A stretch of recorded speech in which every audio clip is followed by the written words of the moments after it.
Hi, I'm Ingo from RoasTime, and this video is all about the Aillio Bullet R1 V2 coffee roaster. The Aillio Bullet is a fantastic coffee roasting machine, not only for home roasters, but also for professionals that start into coffee roasting or that use this machine as a sample or profile roaster, or also to roast nanolots. The machine is quite easy to use. Nevertheless, it's a technical machine. There are some questions around. Therefore, I'm more than happy that Steffen Lav from the Aillio team has taken time to answer a broad variety of questions on the Aillio Bullet that came from the community. You will see now a recording of an online webinar that we did with him. This is not the only Aillio Bullet video we did. In fact, we have quite some videos on our channel. Have a look at the playlist that you can find here, where we have tutorials, we have other videos that we did with Steffen, Q&A sessions, but also explanations of the RoasTime software and the Bullet coffee roaster. If you ever want to attend a Q&A session like this as well, then register to our newsletter not to miss any of these events in the future. But now I wish you a lot of fun, and we start the recording of the Q&A with Steffen Lav from Aillio. I start with one from Slido. And this is the question: what is the best way to clean the exhaust tube? I have started getting a lot of smoke coming out of it when charging a roast. And so I need to be clear about the tube. Probably it's the hose going from the bullet to the external, I guess. I'm not sure. It could be that, of course, after roasting for quite a few months, I guess, you'll get a lot of dust, and depending on the temperature of the hose going outside, some condensation can also happen. So some of the coffee oil could compensate.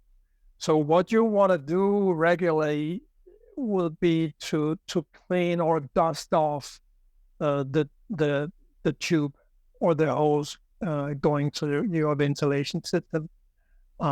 So that is the most important thing. What you don't want to happen, of course, is if there's any chance to catch some fire. It's not like you'll get any ignition or anything from the bullet, but that is general good cleaning habits of the exhaust system. The adapter, if you're using an adapter on your bullet to connect to this hose, is also getting dirty. You could use some Cafisa, some espresso machine detergent, if you like. So it's not really, as long as you remove all this dust, which is flammable, of course. That there is maybe one thing to add. I don't know your experience, but in my experience, if people are experiencing that smoke and maybe even oils are coming out of the machine, usually it's in most cases that I have seen so far, it's the chaff that's dirty and that's blocked. Yeah. That's a part of the story. Yeah. So yeah, smoke and such should only go out the exhaust at the back of the bullet.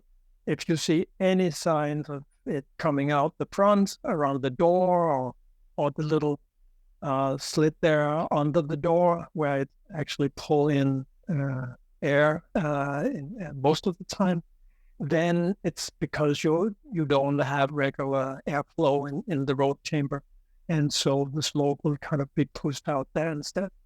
And as you're saying, the chaff filter is most likely the sinner there. It needs to be completely clean, and that is, if I can elaborate a little bit more on it, like 2 to 3 kilos of beans roasted, then I would have a good thorough look, and not only just brush off, but clean it. Yeah. Mm-hmm. Okay. I have a question here, and that's how would you recommend managing back-to-back roasts? When roasting, when using the same recipe, I often get a different profile for my second, third, and fourth roast in the same. Yeah. You had a similar question also at Slido. So yeah. Yeah, and that's a very good question actually, because the question applies to almost any roaster in the marketplace. Especially the second will be probably quite different from the first batch, and it's all about equilibrium in the roaster. We try through the preheating phase to actually get the whole roaster into equilibrium, but it's a matter of fact that you will never get exactly the same conditions on the second and third roast, probably, unless you really let it preheat for some time. The thing is, the roaster will get hotter and hotter, and there's a lot of metal. I mean, the roaster is like 13 kilo, 14 kilo, and most of it metal that will heat up. And so for the automatic adjustments to be fair to the roasting profile, it needs to be really good preheated. So again, I can only say don't try and hurry up pressing the PRS button before it says charge, or blinking the display, meaning that it's ready for heating up, because that is actually an algorithm before saying charge that is looking at different sensors and timings to make sure that the first batch will be a good roast. Yeah, I think that's an important information, and I have to be honest, I also wasn't that aware of this until you came and we've talked about it. Yeah. I let it preheat, and then when it reached the preheat temperature, I started the roast. So I was a bit too impatient, but you explained you really should wait until the roaster gives the charge signal. Yeah. Because the whole machine will still heat up and then needs to find an equilibrium to be sure to start the roast. Sure. And that's one thing actually nobody really asked about yet, but I think it's important in our discussion about the Bullet.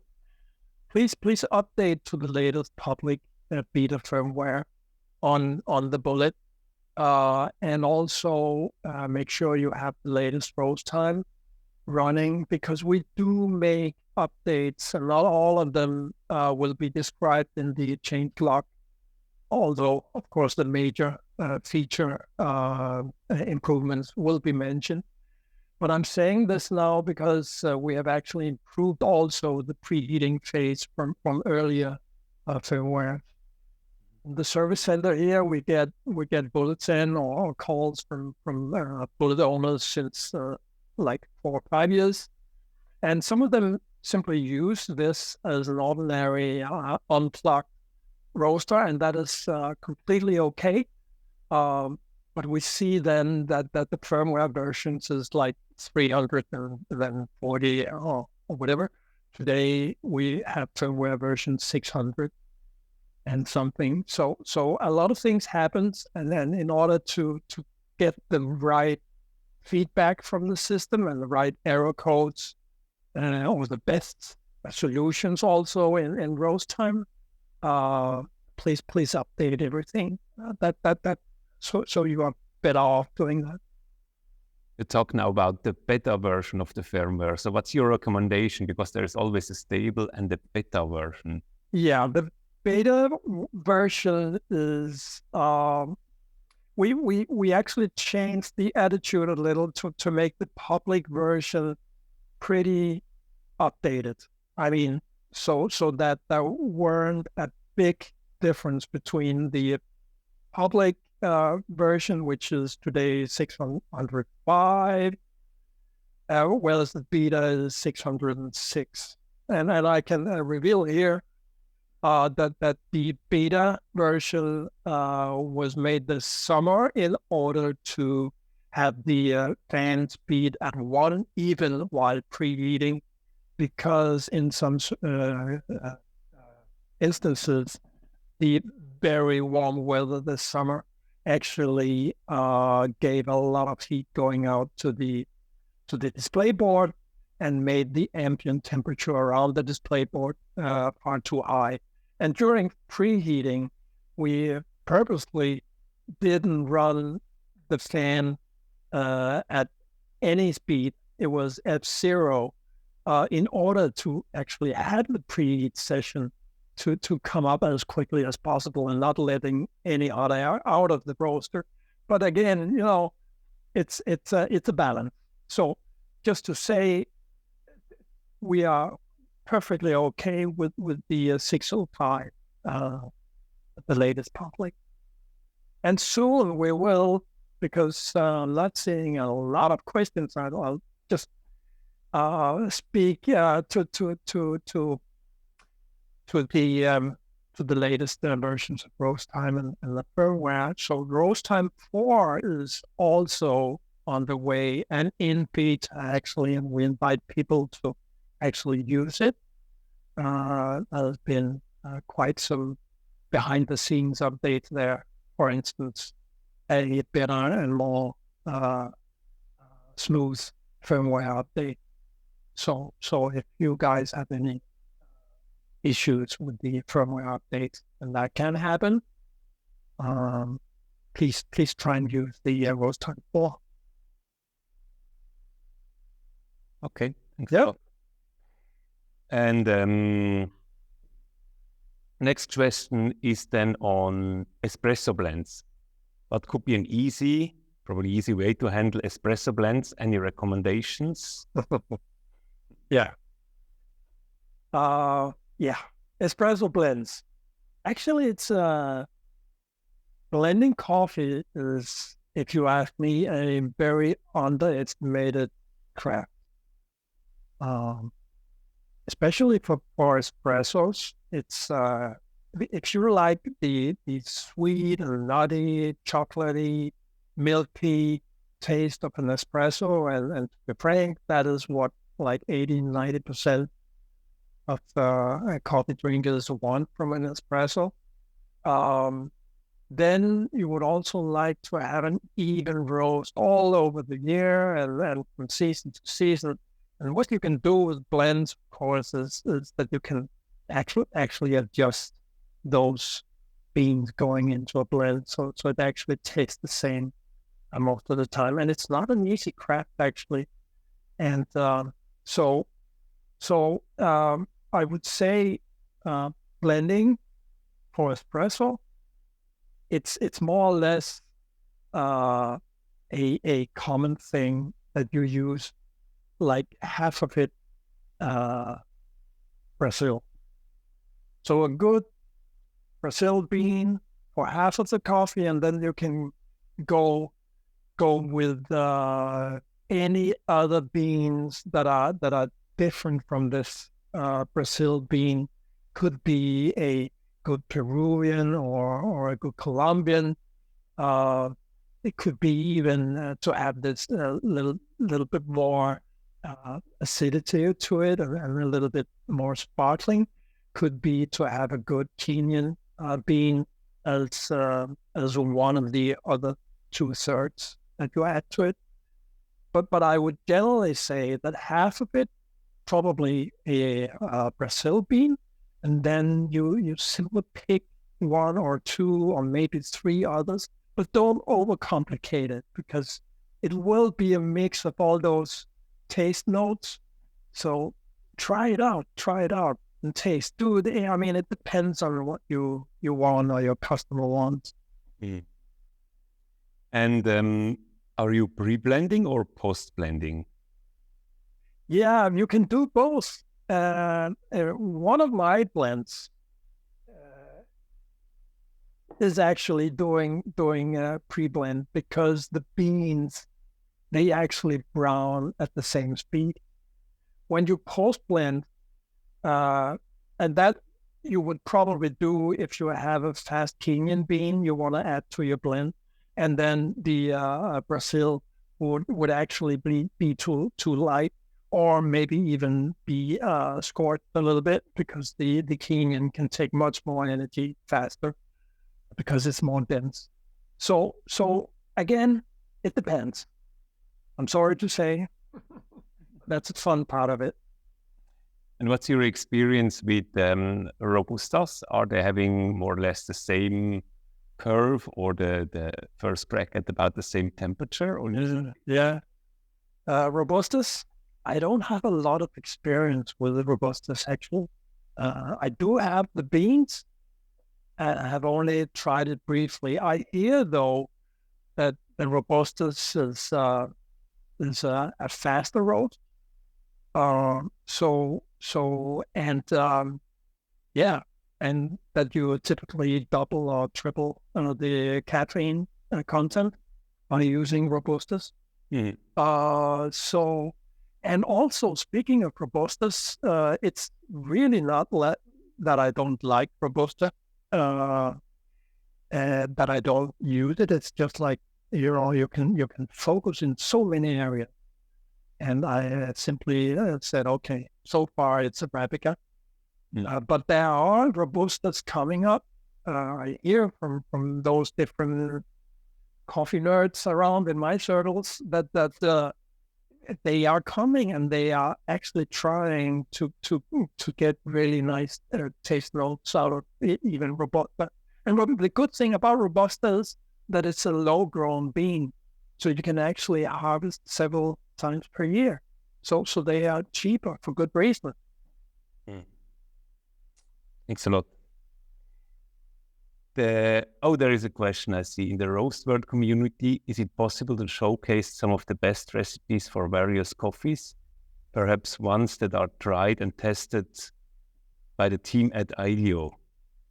It would be a good thing. Actually, we don't do a lot of experiments with roasting. I tend to say the knowledge I have is because I've been learning coffee for many years, and I've been roasting also for quite some years. So I do have some experience and know people, but actually, we as a company, we would like really to provide the best tool for roasting, and then we actually ask you guys, you are actually the artists in coffee roasting, and if you need anything to ease that process, we would happily include it if we can in our roaster. So it's not like we do a lot of tests, but we do provide some good entry points for doing your roasts. So and speaking of what others do, there's a huge roasting community, Roast World with Aillio, and you can actually go there searching for recipes. You can search for beans. So I mean, that there's a lot of data there that you can share, and you can actually chat with people. So and all that will be explored even more in the future, and we'll certainly do our part on that. But I think people could be then helpful for others if they start to give ratings to their own roasts, because you can give star roasts, and then the others have an indication on which roast of your session is the one that you preferred. So then you help other people by giving your own judgment on your own roast. Exactly. And of course, there's also forums, also dedicated bullet forum where you can ask questions and so forth. But that goes for almost anything. Facebook is one place. Yeah, of course, you need to have access to that in order to see that it's useful. Yeah. There are some questions or a little bit of discussions about this in the chat. some people agree, and then they say, yeah, I guess it doesn't have to be tested by you and your team, but if there was a way to share what is good, etc., that would be helpful. Yeah. So, for example, like Ikawa has some sample profiles by some known roasters, but this is something that I think Aillio also has, profiles by Morton, Rob, and some known. Yes, sure. So we do have our friends Rob Hose and Morten Rønschau, just to mention two important people that they are actually teaching roasting on the Bullet, and they have chat forums as well, so you can actually have direct access to those guys. And so far we didn't formalize any ways to get good roasting recipes, but I'll certainly put that to the notes, and I know that it's on our list for future versions of RoasTime that people can actually pick a good starting point, and also for roasting recipes. RoasTime 4 has actually improved quite a lot in the approach to do a recipe. So it will come. Recipes is really more about having a strategy for how you want to get about your roast, because we don't think Aillio that it should be just a push a button and then go and then leave the roaster and come back to the coffee finished.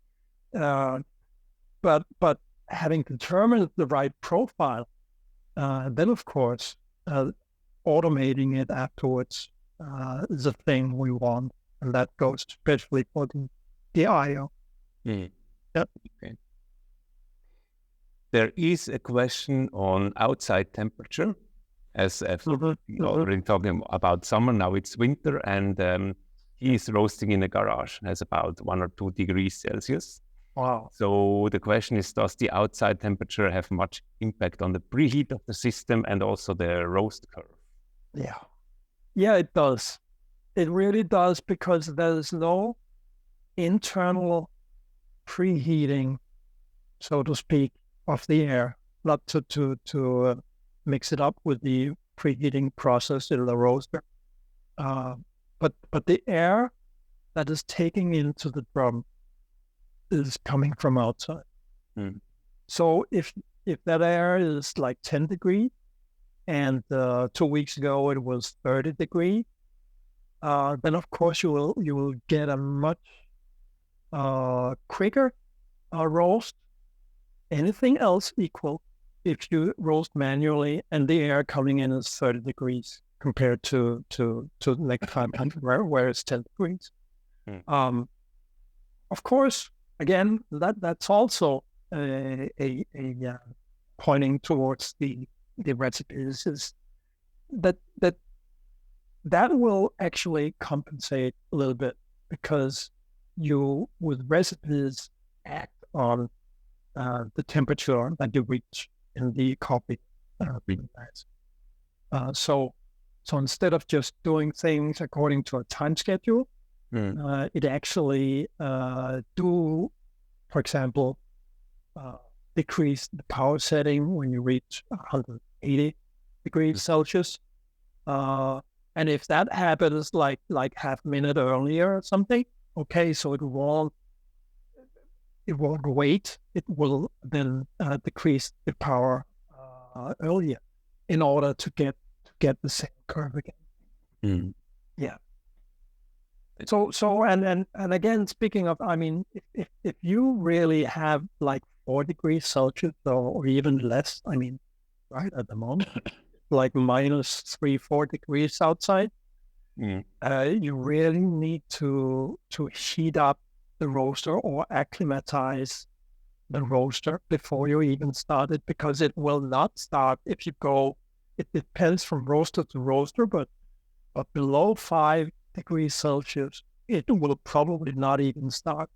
We have had questions in our service center about that, and we actually explain that also in the specification. We like people to have at least 10 degrees around the machine before you start operating. So I mean, yeah, it really does have a lot to say, the ambient temperature around the roast. Okay. Actually, when talking about the preheat temperature, what are your recommendations here? Because we've been now talking also about very high preheat temperatures, and there are some different recommendations around. So would you really go to high preheat temperatures of 300 degrees and more, or would you stay, because there is kind of a recommendation in the manual? Yep. So what is your recommendation on preheat temperature? Yeah, I would say 300 or even 305, 10 would really only be needed if you go maximum batch size. And you know what you're doing, you know which bean you're using, that it can actually take that high preheat temperature. Otherwise, I mean, for a 600 gram batch, which would give typically half a kilo finished coffee out, I will go for 260, 265. But again, it depends on the bean. And some beans, especially the more low-grown, or for example, this monsoon Malabar that a lot of people like for this special taste, it can't take a lot of preheat. Some beans actually get scorched or tipped when you go too high in the beginning. But other beans, the high density beans, actually I can go for full preheat without anything happening. And so that's probably a difference from other roasters. Yeah, so we do have recommendations for preheat temperatures, but again, it depends on the beans. And those natural beans, for example, with a lot of sugary surfaces, they can take less preheat because it really gets burned. So there I'll go down with like 20 degrees Celsius or something. Sure. Okay, good that you mentioned naturals, because there was a question in the chat. What's your recommendation to roast, to best roast naturals, and in particular when doing light roasts? Yeah, yeah, it's difficult. It's difficult because you want to have a even browning all through the bean. You don't want the outer to be darker and the center to be lighter.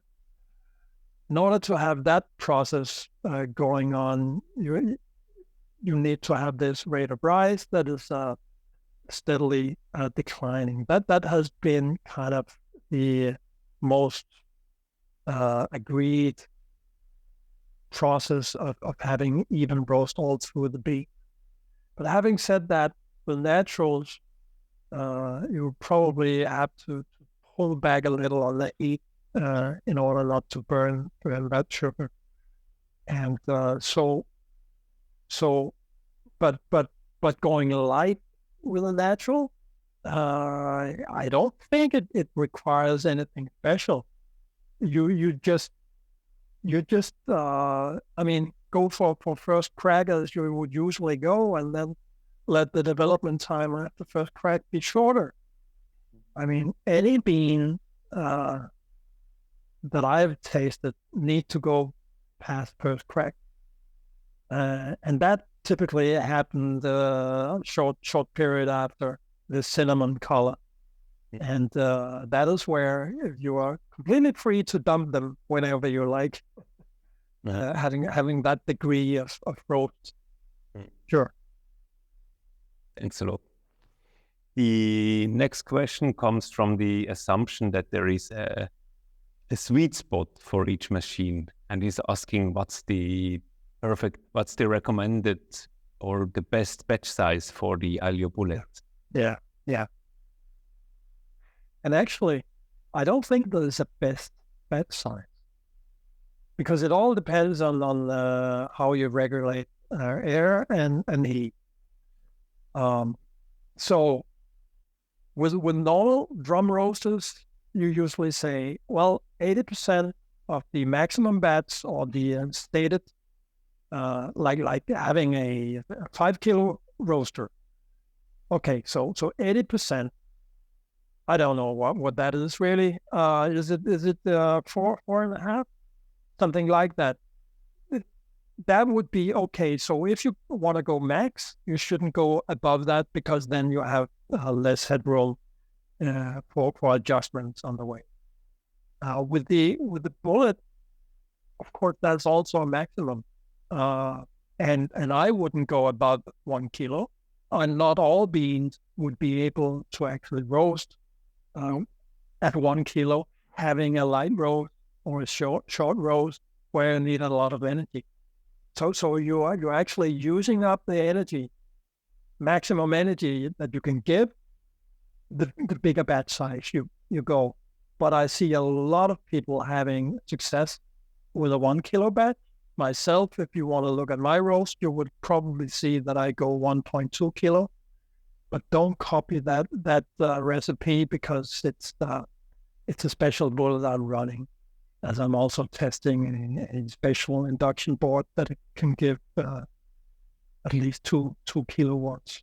So that's a different story. But I'm just saying that you need to know exactly what you're doing if you are roasting 1 kilo.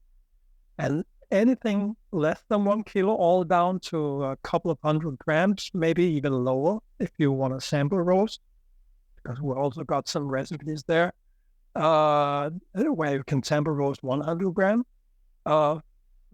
That's perfectly okay. And it's not less okay with this batch size compared to another batch size. Okay. Next one is looking for a recommendation on how to roast typical Italian espresso. So with limited experience, can you give kind of a recommendation for what beans and what basic profiles needed to get to the result of having a typical Italian espresso? Yeah. Well, I can say one thing. Italian espresso to me will be at least half Robusta, because that is what they use, and that gives this sharp shot in your mouth, and also a little bit bitter. But that's how it is. And Italian espresso to me is also a quite dark roast.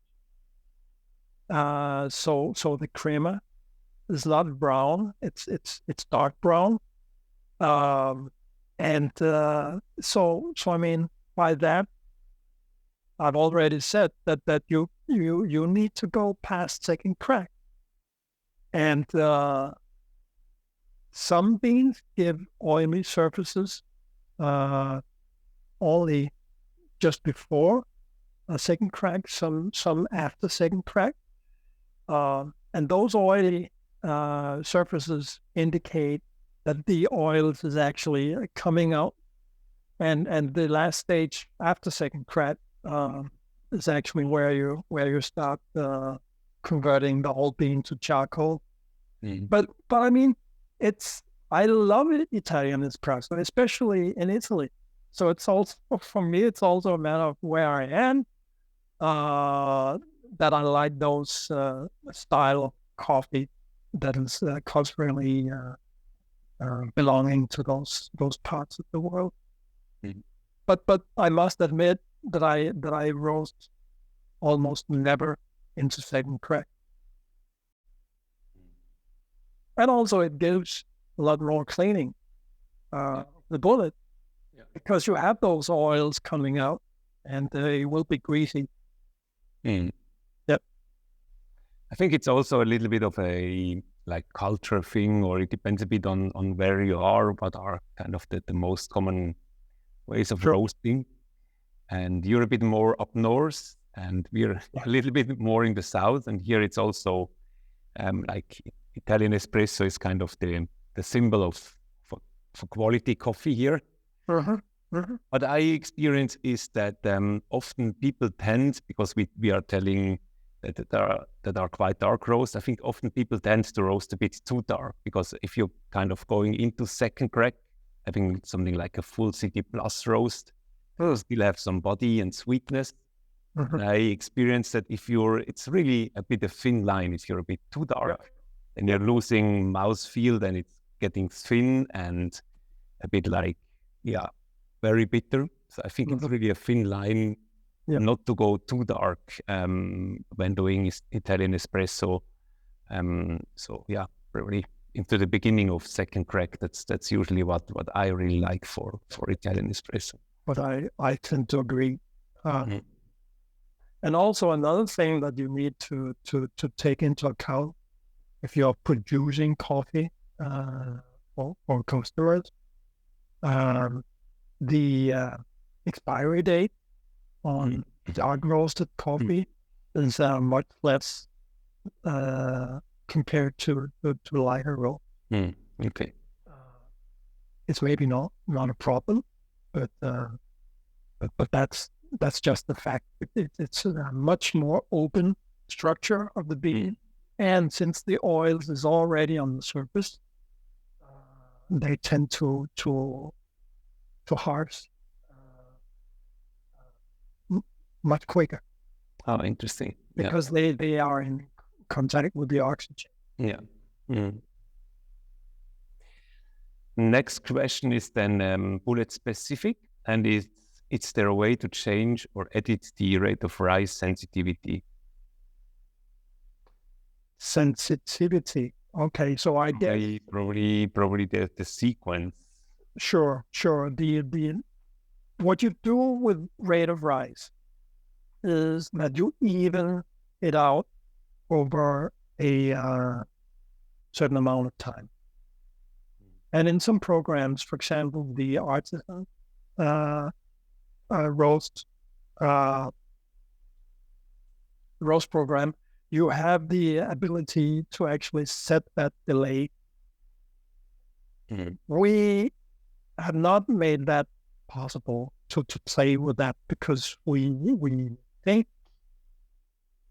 at least what we like to present to people, is a more detailed picture of what is really going on with the change in of the temperature, since we have those precise sensors like the IPTS.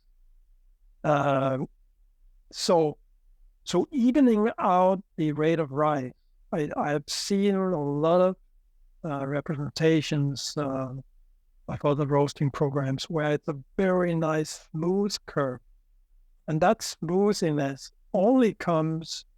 can only come if you delay the response. Typically, I think we go for like 10 seconds or so. I'm not really sure, but I think it's 10 seconds. So our signal, our rate of rise point at any point in time is not more than 10 seconds old.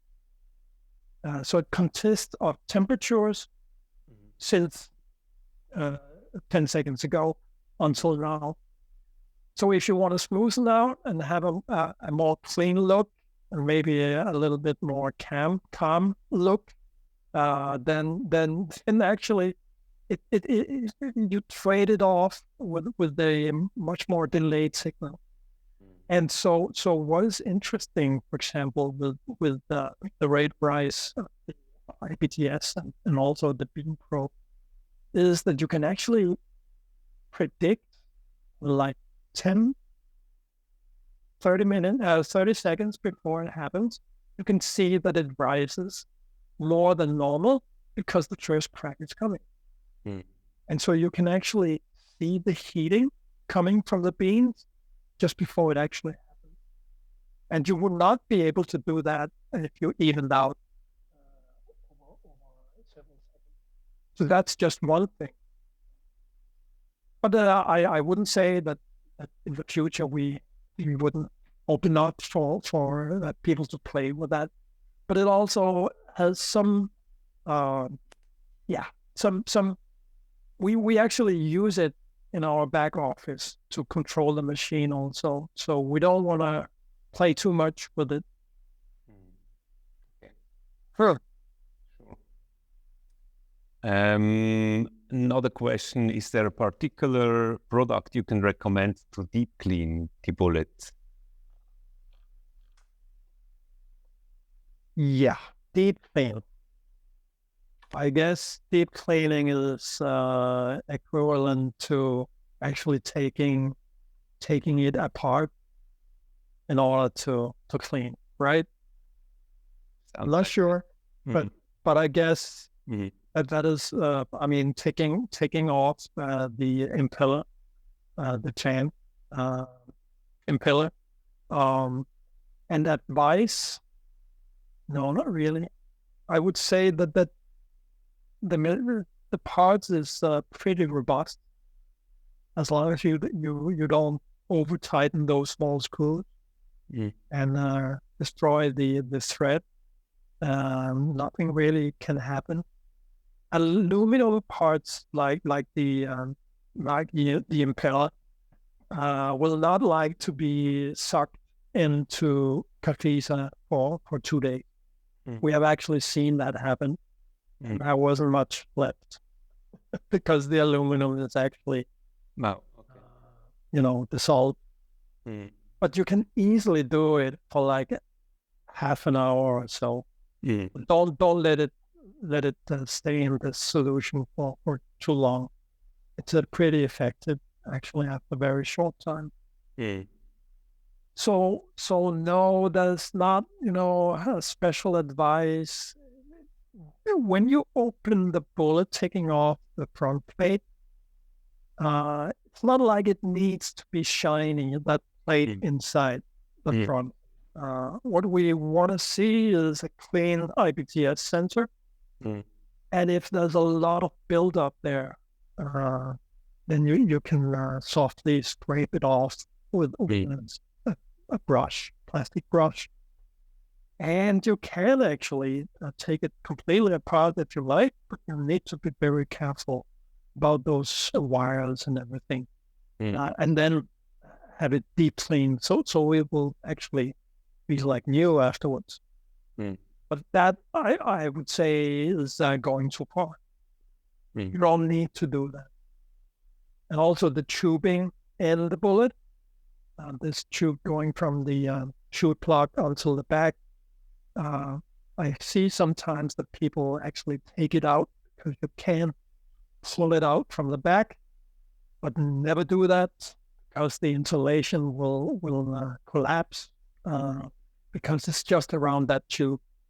And when you put it back, then you actually lose your insulation and it's not tight anymore. And why do I say that? That's because it doesn't need really to be super clean. It will be a little rusty inside, but using a vacuum cleaner is more than enough. What's your recommendation on cleaning the drum? Yeah, never ever clean the drum. It's not needed. Actually, the drum tends to get better and better because the surface gets extremely smooth by the coffee oil, and it's almost burned into the steel. And the IPTS sensor likes it to be the same color always. So if you, for instance, went to the extreme to actually taking off all these coffee oils, you get back to the natural steel color and the IPTS, then you would want to season the roaster again. So never ever do that. Having said that, around the drum, you will not have those coffee oils, It might be even a little bit rusty if you keep the roaster in a humid place. It doesn't really matter. And the chaff going under the drum, you will probably notice if you put the bullet upside down. When you do that, and you should do that maybe every half year or so, then a lot of black chaff will come out. It's not like it's doing anything bad to the roaster, but at some point in time, the space between the drum and the bottom will get filled up with this black chaff, and you can simply take the bullet and shake it, and then it will fall out, and that's it. Okay, thanks a lot. And then other parts, of course, the cooling tray. I mean, it can be very dirty. The sponge just before the cooling fan can even get very thin and heat affected, and you'll have to buy a new one or make a new one out of similar sponge material. The back, the chaff filter box, if you disassemble it completely, it will also get very, very dirty. And again, Cafisa or similar is your friend. Yeah, thanks a lot. There is a question on the between batch protocol. For example, when doing the fourth roast, it's a bit similar to what we've been talking about before with the different roasts. So would you go for a lower preheat temperature then for if you have, for example, the fourth roast in comparison to the first one? So will you go down with the preheat temperature? But that is a way to compensate for those variations, especially in the beginning. If you do a lot of roast, I would certainly recommend the back-to-back feature we have. So pressing F1 as soon as you are in cooling mode. And then you can adjust the new preheat temperature if you need to. Otherwise, just press PRS and it will go into a new preheat while cooling the batch that you just roasted. And so what I'm saying there is that one way to compensate for the hotter machine afterwards would be actually to decrease a little bit on your preheating. But again, it depends on the bean what you can do, because you could also keep the same preheating temperature and then just lessen the power application while you're roasting. So the easiest way to get about it would probably be to decrease the preheating temperature a little bit, or actually over preheat in the beginning and go down to what you would normally use.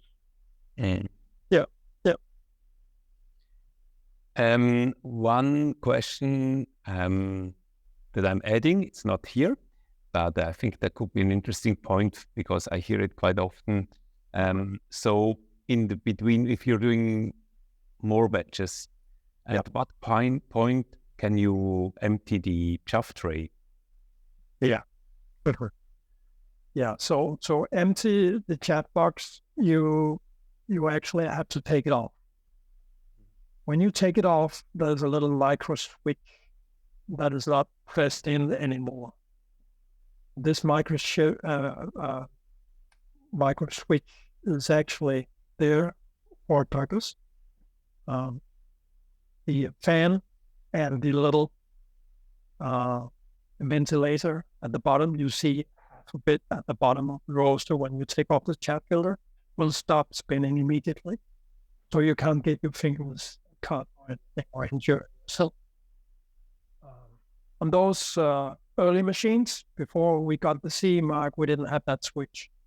Then nothing at all would happen when you take it off, other than suddenly stop the ventilation of the roaster and have no air circulating. But so when you go back to back roasting, while setting the preheat temperature, you can actually, that's probably the best time to take off the chaff box, if you at all want to take it off and not making a break anyway to drink or eat or take a break from roasting. I would say if you're doing heavy duty roasting, like 1 kilo back to back, then probably you'll have to empty it anyway between 3 batches. That's like 45 minutes or so. But you can do it. It will sound immediately when you take it off.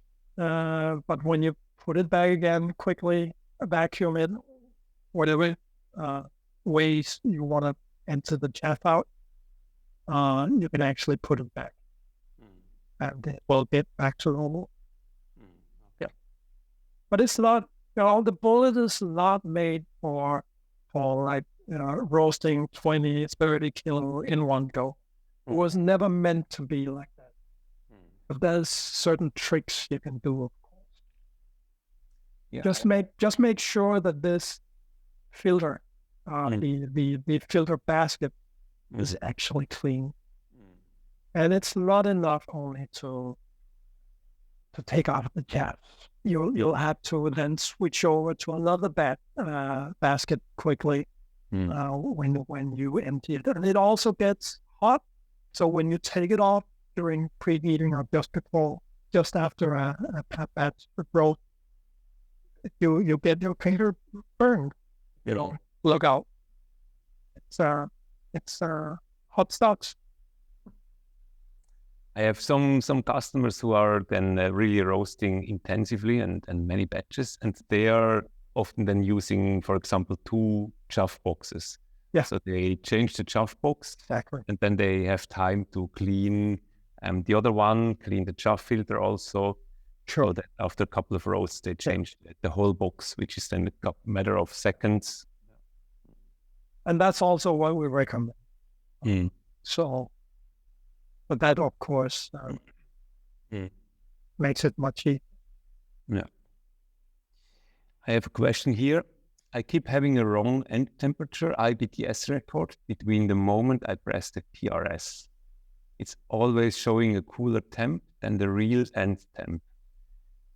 I then have to double check in the profile curve to verify, but I'm being wrong. There. Not sure I really follow that. But what is it that is not visible or can't be seen? I keep having a wrong end temperature IBTS record between the moment I press the PRS.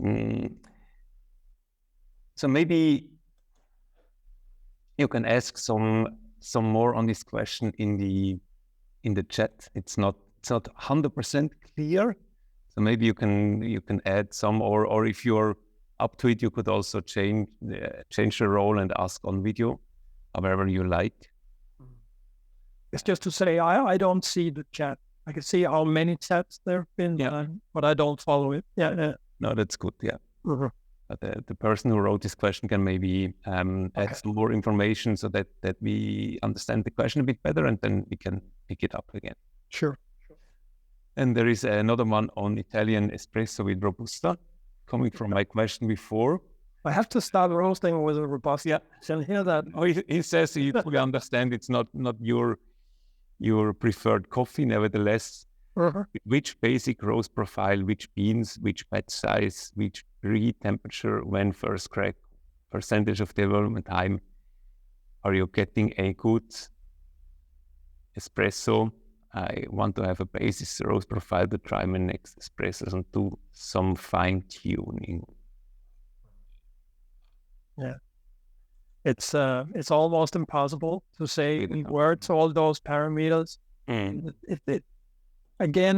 depends on the bean, and it depends on I guess the Robusta cracks have the first crack just like a normal Arabica. Around 200 degrees on the IBTS. So I would, and again, having a dark roast is not necessarily meaning that you want to have a very long roast, because then you start to have a baked taste that you actually lower the power at the end and have like the same temperature for a long time. What happens there is that you have those baked notes, which is not nice, and you actually roast out all the nice flavors that you want to preserve in the bean.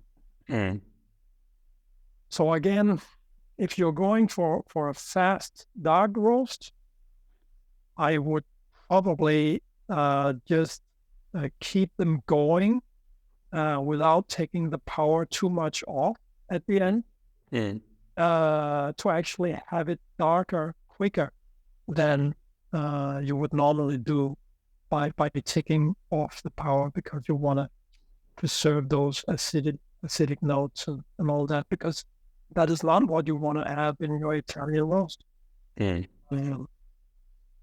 So I guess the only advice I can say is that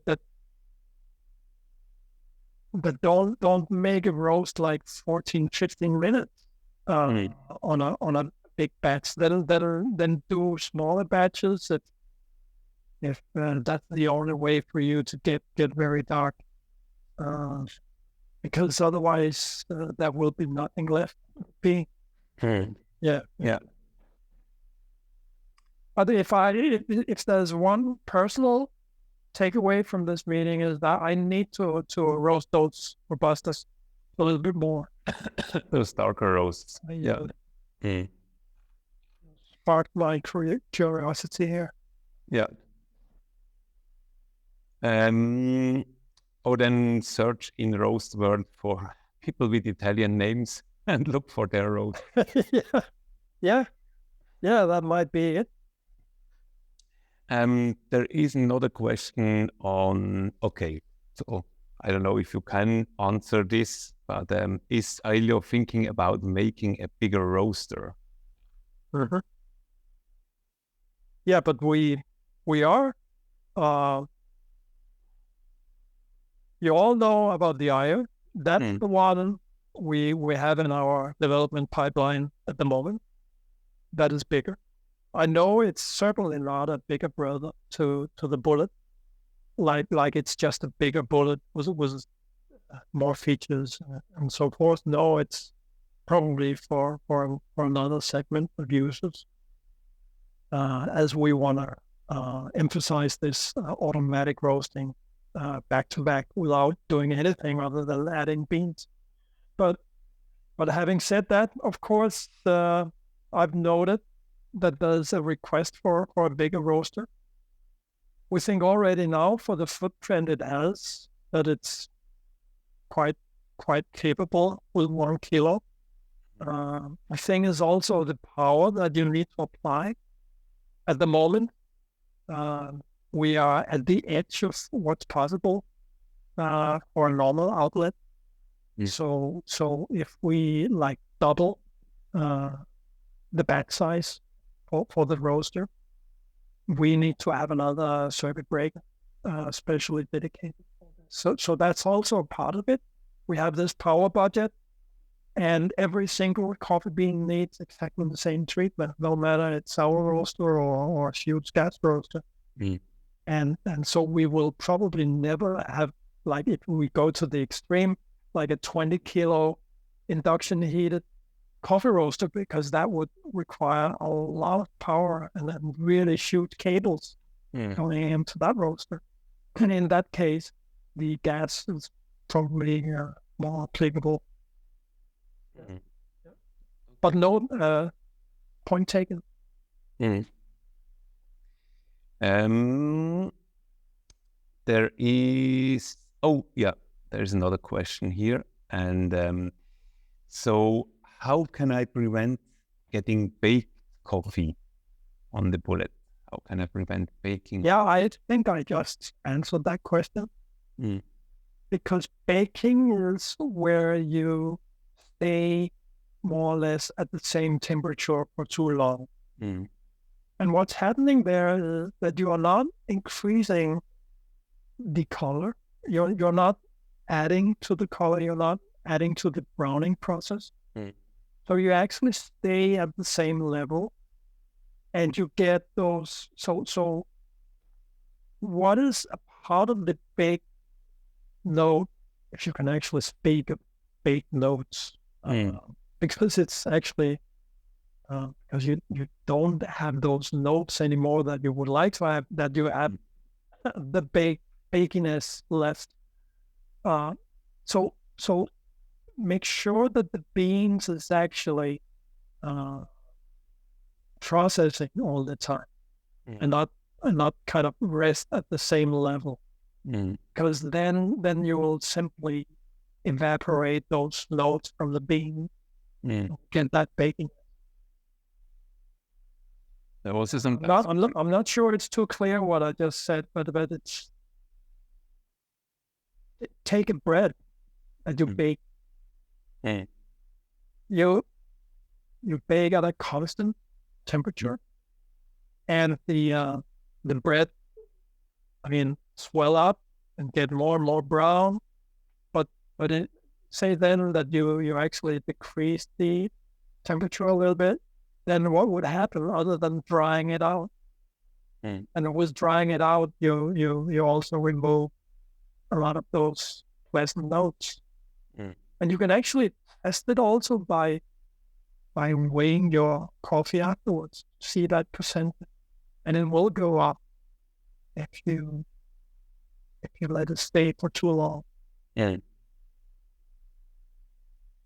Also sometimes experience that people are working a lot with the airflow, and in particular, and also in the bullet, at a certain point, the airflow is then actually bringing the effect that the roast is getting too cold. It starts to cool down. Brought out of the roaster. Yeah. And that's one thing about the bullet that is probably not rated or known to a lot of people. The thing is that this is not a gas roaster. We want to imitate the possibilities you have with gas, like having the drum itself heating the bean mass. And then, of course, it also heat up the air around the drum. So it's not like the air is like cold coming into the bean mass and cooling, and it should be kept low. No, but at a certain speed, of course, we have no ability to actually heat up that air, so it's actually adding to the roast. And what I usually say is that around F5, F6, that's gonna happen. And so to me, it's all about adding enough air to remove the humidity in the beginning. Before the yellowing point, and also shortly after. But then keep up with the fan so you actually remove that smoke, so you don't have smoky notes later on also. And the way I use the fan is actually to go above F6, 7, 8, even 8 at the end. But that is to moderate the heat application. So it's not only to remove. It's another upside that you actually remove the smoke effectively, and also the chaff. So you won't have all that chaff build up in the roasting chamber. Get them in a box where you want to have them. But it's also to moderate the heat application. So I tend to go pretty high with the heat, probably higher than most. And then I moderate with having higher airflow at the end to not go too high on the bean mass. Yeah. But that's a different way of using the roaster compared to a traditional big burner. Okay. Then I have another question on, I'm roasting with the concept of keep the ROR declining steadily. So the Scott Rao recommendation. And to achieve that, some beans need dipping before the first crack and then rise again to avoid crashing the rate of rise. Is this recommended? What's your opinion on this steadily decreasing rate of rise, flicks and crashes? Yeah. Well, I'm not sure it makes a lot of sense to deep dive into all these things that happens here. As I said before, it's not our duty, so to speak, to do a lot of that. But speaking from a roaster point of view, I've never spent a lot of time on avoiding the rate of rise going up around first crack and then going down just after. I'm not even sure exactly what the crash means. The thing is, the bean itself is having this exothermic reaction when it hits first crack. And what happens there is that it actually gives the heat back to the roasting chamber. Not all the heat, of course, but some. And that is actually what you see rate of rise going up there.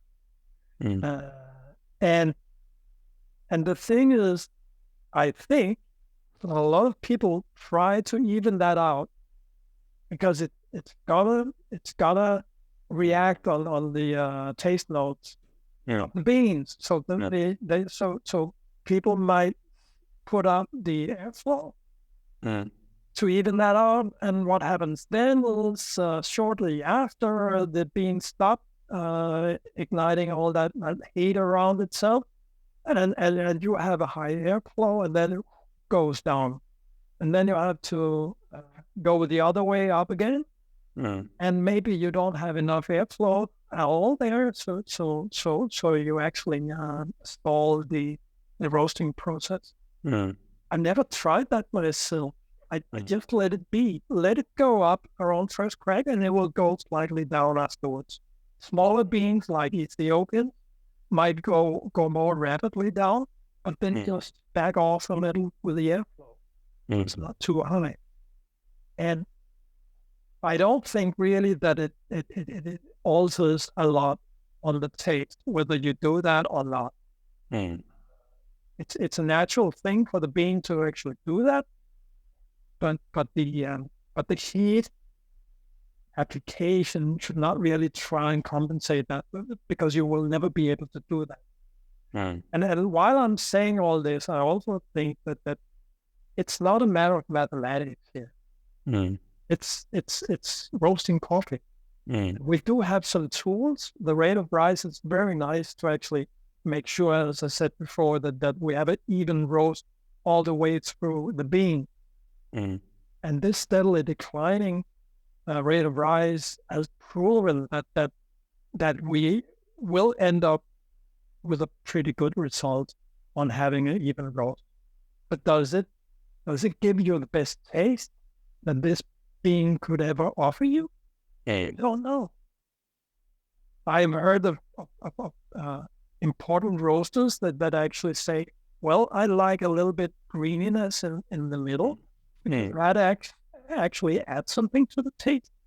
And when you then grind it, well, there you have it. So, and I've seen really awful rate of rise curves, and even champions roasting on bullet. So I mean, that also tells about what is right and what is wrong. That is probably not something. Comes a bit from the fact that most of us roasters or home roasters are a bit of nerds and have a bit of a technical and maybe technical background and mathematical. We love mathematics, and therefore we are really up to this rate of rise and this curves. But at the end, it's really about choosing the right bean, choosing about the right color, having proper roasting profiles. Sure. there the difference is much larger than on these small flicks and scratches on a. Exactly. And it's also interesting maybe for you who ask these questions or the other that are a bit into these questions to attend a workshop with Morten Munkhoff, who is really investigating and working on these topics on what has which influence on the taste. So sure, I can really recommend also his workshops and trainings. And there is also a free training by Morten that's coming that's offered to any Aillio user, isn't it? yes, sure, there is. Yeah. And Morten have the ability to actually approach this in a scientific way. There's a lot of gut feeling around coffee roasting, and that's fine. But you can easily end up in a discussion where you feel this is better than this. Or what Morten is kind of cutting the crap. Sorry, my language, because he says, okay, so let's try it out. Let's actually try and see in blind tests what people think. I think I'm one of those parameters. Sure. Thanks a lot. There is currently, I don't see any other question. Are there any more questions from people here? If so, yeah, send your questions in the chat, in the F&A. Hold your hand so that can switch on your video. Yeah, let's give people some more seconds to have the chance to ask the last or the second last question. No, I just see some thank yous. So yeah, it looks like all the questions have been answered. Great. And thank you for that. Yeah, thanks a lot, Steffen, for taking your time, for sharing all your valuable knowledge and your experience with the machine. And thanks to all of you that attended this session. It was really nice to meet you. And yeah, that's it. Thanks a lot to anybody and have a nice evening. Thank you. You too, guys. I hope this video was helpful for you. If you want to know more about the Aillio Bullet coffee roaster, then go to the Aillio website or go to our website, roasttravels.com. In addition to that, you'll find a lot of video and content on our YouTube channel. We have an Aillio Bullet playlist. And if you have any particular question on coffee roasting, green coffee beans, coffee roasting machines, then I always look forward to hearing from you. You'll find my contact on roasttravels.com.